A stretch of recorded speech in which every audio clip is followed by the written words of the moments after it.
Quando a gente reflete sobre as denominações dentro das carreiras que estão dentro do quadro efetivo, a gente percebe que há uma impropriedade. Ora, o analista, o especialista, ambos desenvolvem trabalhos intelectuais que, de maneira sinérgica, vão possibilitar existir a regulação federal. Ao chamar de analista, essa denominação está sugerindo que os especialistas não analisam os problemas, ou que os analistas não se especializam em estudar os meios para otimizar os recursos disponíveis para uma boa regulação. Então, essas palavras são inapropriadas para denominar carreiras. O que nós temos, tanto um como o outro, em papéis mais de atividade relacionada aos meios e outros relacionados às atividades fins, mas ambos são interdependentes. Ambos são tão importantes quanto. Ambos são especialistas, ambos são analistas. Então, cabe a gente, para começar a corrigir essa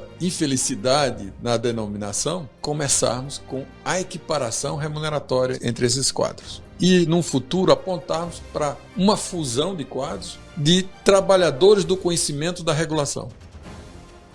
A regulação é algo de alta complexidade, é um objeto de alta complexidade.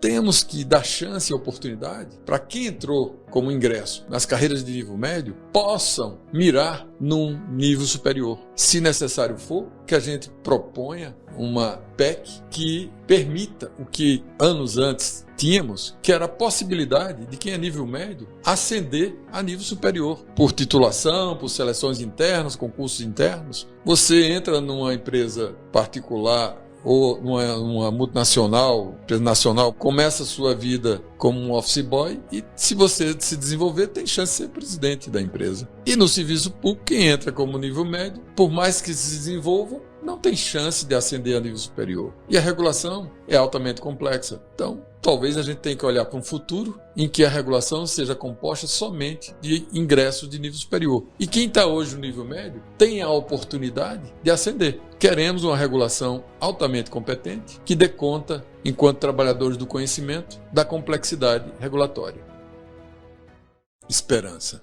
Esperança na nossa luta, na nossa unidade na regulação, para corrigirmos injustiças, para que os técnicos tenham reparada essa injustiça na medida em que eles apreendem os problemas e desenvolvem soluções regulatórias num nível de complexidade elevado. Muitos deles entraram no cargo de técnico, mas já dotados de formação superior. E o tipo de trabalho regulatório é um trabalho que tipicamente exige formação superior. Então, que pelo menos o início dessa reparação consista na forma de ingresso. A nova forma de ingressar na carreira exigirá formação superior. Com isso, vai se criar uma não isonomia e que vai, naturalmente, levar a que todos tenham um tratamento isonômico e, portanto, a gente vai ter uma maior valorização dos atuais técnicos da regulação. E, no futuro, teremos novos ingressos somente de nível superior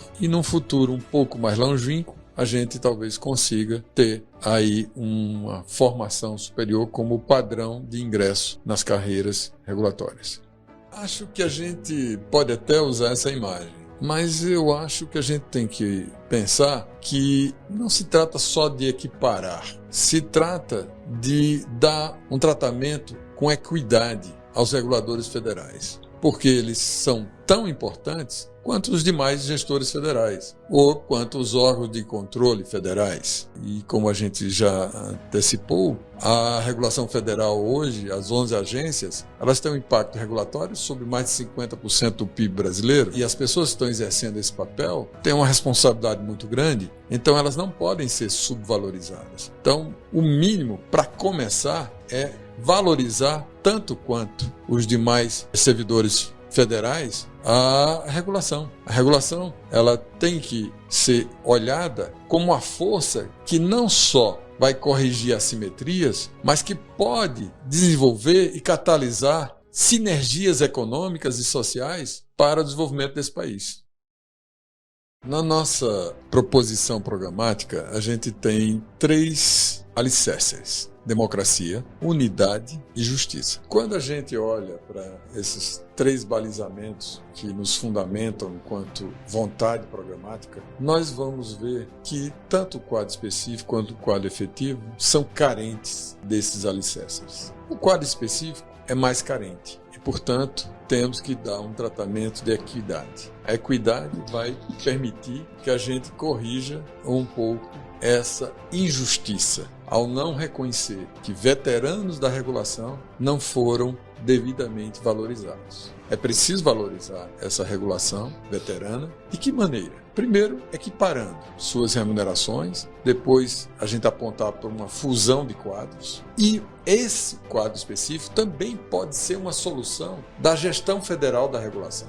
Porque esse quadro específico ele tem cargos em extinção. Então nós podemos ter uma medida parlamentar, uma medida do executivo, pode ser uma medida provisória, em que a gente extinga essa extinção de cargos. Extinguir a extinção de cargos vai não só valorizar o quadro específico, como vai ajudar a resolver o problema das vagas para os novos concursos das agências reguladoras. Nós vamos fortalecer a regulação, porque o dimensionamento inicial da regulação era com os efetivos e o quadro específico. Só que, ao extinguir os cargos do quadro específico, houve uma minimização da força regulatória. Então, extinguir a extinção dos cargos é fortalecer e dar nova perspectiva à regulação federal.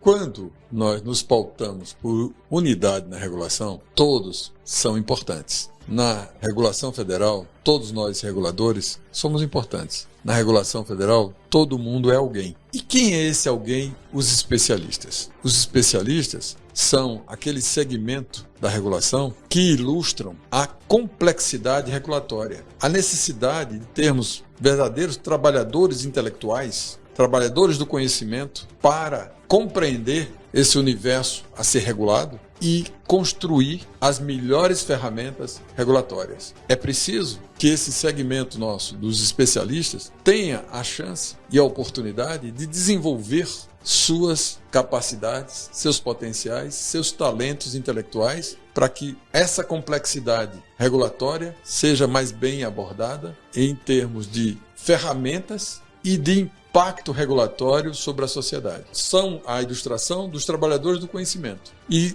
como trabalhadores do conhecimento, não podem estar sendo pautados se seu trabalho é presencial ou remoto. Eles têm que ser pautados pela qualidade e o impacto do trabalho regulatório que desenvolvem. E isso vai nos remeter a rediscutir as formas e os regimes de trabalho para todos os reguladores e, em particular, para os nossos especialistas.